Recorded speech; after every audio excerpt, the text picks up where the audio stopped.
Paz, irmãos, bom dia. Sentindo no meu coração, né, de fazer esse, podemos dizer assim, um devocional, né, voltado a essa sistematização que nós utilizamos muito na igreja e também essa tipologia chamada do Egito a Canaã, né, que aí narra toda a trajetória cristã. É a melhor tipologia bíblica para se narrar a história cristã, embora seja algo que aconteceu com os filhos de Jacó, né, e depois os hebreus posteriormente passarem pelo mar. Nós temos a palavra da perseverança. A partir de janeiro eu vou gravar em YouTube para disponibilizar, porque esse ano nós recebemos pelo menos uns 20 irmãos aqui na nossa comunhão, e às vezes tem alguns pontos que eu acredito que fica um pouco, né, difíceis para esses irmãos, porque nós seguimos uma sistematização ao longo de 4 anos. Então, literalmente, as mensagens da igreja elas são sistematizadas dentro, claro, da revelação do Senhor, mas seguindo uma linha de raciocínio. Então, a palavra da perseverança eu vou gravar em YouTube, vou disponibilizar ou em áudio ou em vídeo para os irmãos que forem chegando. Nós vamos fazer alguns apêndices, né, na palavra da perseverança, que é Mateus 13, né, também tem alguns textos em Lucas que eu quero colocar para os irmãos, Mateus 24, Mateus 25. Mas por hora, agora, sentindo no meu coração e no meu espírito, de falar para os irmãos sobre o Cristo todo inclusivo do Egito a Canaã. Então, o primeiro aspecto que os irmãos eles provaram de Cristo é Cristo como Cordeiro de Páscoa. Um cordeiro, um ser pequeno, um ser minúsculo, que não é um animal de expressão, até porque essa ainda continua sendo a imagem do Senhor.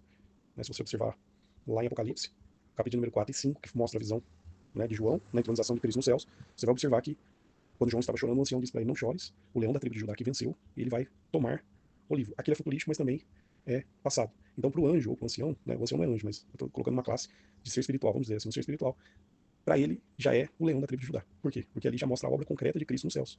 Porém, quando ele olha, ou João olha para o leão, a qual o ancião está vendo, João não consegue enxergar um ancião, ele enxerga um cordeiro. Porque mostra a posição de Cristo para os homens. Então, para os homens que são tementes ao Senhor, o Senhor Jesus não é ainda um leão, ele é um cordeiro. E essa é a palavra da perseverança, nada mais é do que a atitude de um cordeiro. Né? Por isso que quando João, o discípulo amado, o discípulo do amor, que até então não era, ele disse que ia pôr fogo em tudo, porque não aceitaram a mensagem de Cristo, Jesus olha para ele e fala: de que espírito sois? O Filho do Homem não veio trazer condenação, mas veio trazer salvação. Né? Aqui parafraseando as palavras. Então, irmãos, o primeiro aspecto do Senhor Jesus é Cristo como Cordeiro de Páscoa. Ninguém será salvo, salvo que eu diga a salvação completa, corpo, alma e espírito. Né? E dessa forma que eu coloquei está do fim para o começo, porque primeiro Deus salva o espírito, depois salva a alma, depois salva o corpo. Quem salva a alma é o Espírito Santo, quem salva o corpo é Jesus e quem salva o espírito é Deus, o Pai.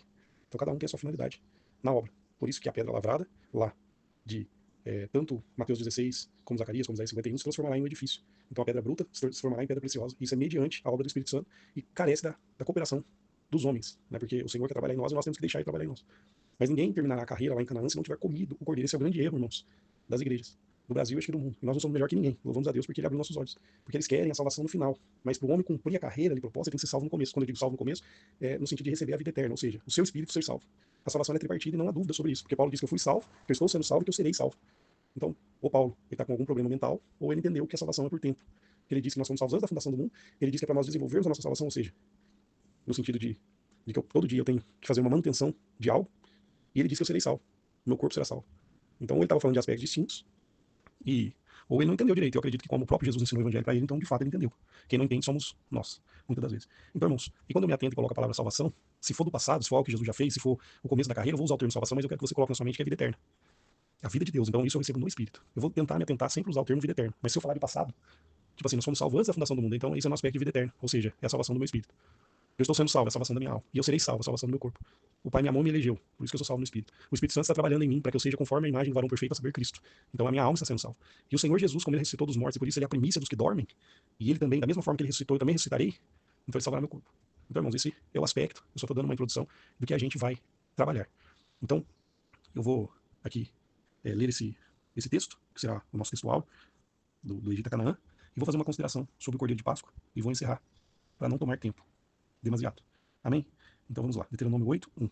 Todos os mandamentos que hoje vos ordeno, guardareis para o fazer, para que vivais e vos multipliqueis, e entreis e possuís a terra que o Senhor jurou a vossos pais. E te lembrarás de todo o caminho pelo qual o Senhor teu Deus te guiou no deserto, estes 40 anos, para te humilhar, para te tentar, para saber o que estava no teu coração. Se guardarias os seus mandamentos ou não. E te humilhou, e te deixou ter fome, e te sustentou com maná, que tu não conheceste, nem teus pais o conheceram, para te dar a entender que o homem não viverá só de pão, mas que de tudo que sai da boca do Senhor viverá o homem. Nunca se envelheceu a tua veste sobre ti, nem se inchou teu pés nesses 40 anos. Confessa, pois, no teu coração que como o homem castiga seu filho, assim te castiga o Senhor teu Deus. E guarda os mandamentos do Senhor teu Deus para o temeres e andares nos seus caminhos. Porque o Senhor teu Deus te mete numa terra boa, terra de ribeiros de águas, de fontes e de abismos, que sai dos vales e das montanhas, terra de trigo e cevada, de vides, figueiras e romeiras, terra de oliveiras abundante, de azeite e mel, terras em que comerá o pão sem escassez, e nada te faltará nela. Terra cujas pedras são ferro, e de cujos montes tu cavarás o cobre. Quando, pois, tiveres comido e fores farto, louvarás ao Senhor teu Deus pela boa terra que te deu. Guarda-te para que não te esqueça do Senhor teu Deus, não guardando os seus mandamentos, e os seus juízos e seus estatutos que hoje te ordeno, para que porventura, havendo tu comido e estando farto, e havendo edificado boas casas e habitando-as, e se tiverem aumentado as tuas vacas e as tuas ovelhas, e se acrescentar a prata e o ouro, e se multiplicar tudo o que tens, não se eleve o teu coração, e te esqueças do Senhor teu Deus,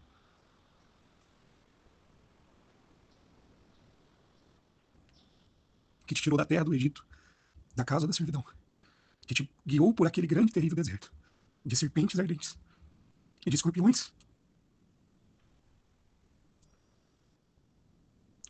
e de secura em que não havia água, e te orou água para ti a rocha do Seixal, que no deserto te sustentou com maná, que teus pais não conheceram, para te humilhar e para te provar, e para no teu fim te fazer bem.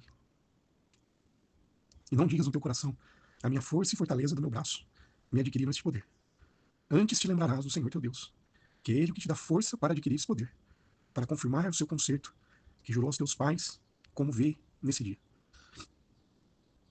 Irmãos, eu peço desculpa para vocês, esse texto é difícil eu conseguir ler ele sem, sem me emocionar.